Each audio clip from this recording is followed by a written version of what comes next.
हिंदू धर्म में वेदों के अनुसार 4 युग माने गए हैं।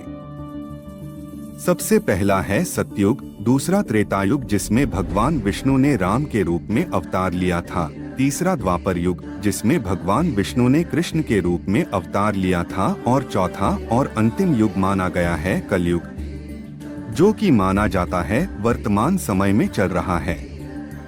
चारों युगों में कलयुग को सबसे छोटा माना गया है।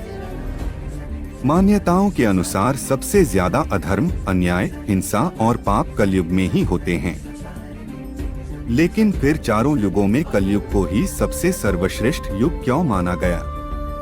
इसके पीछे एक रोचक कथा है, आइए जानते हैं। विष्णु पुराण के अनुसार एक बार ऋषि मुनि आपस में चर्चा कर रहे थे कि चारों युगों में सर्वश्रेष्ठ युग कौन सा है। इस विषय पर सभी की अलग अलग राय थी, इसलिए यह चर्चा बहस का मुद्दा बन गई और कोई हल न निकल सका। तब इस बहस के समाधान के लिए सभी ऋषि मुनि महर्षि व्यास के पास गए। महर्षि व्यास को ही वेदों का जनक माना जाता है।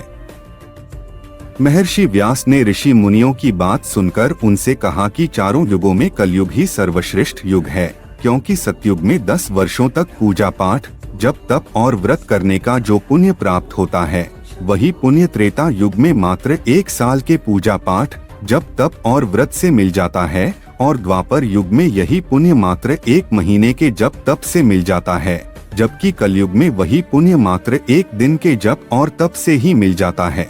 इसलिए महर्षि व्यास ने कहा, चारों युगों में कलयुग ही सबसे श्रेष्ठ युग है, जिसमें मात्र 1 दिन की भक्ति से ही 10 सालों का पुण्य प्राप्त हो जाता है। तभी से कलयुग को सर्वश्रेष्ठ युग माना जाता है।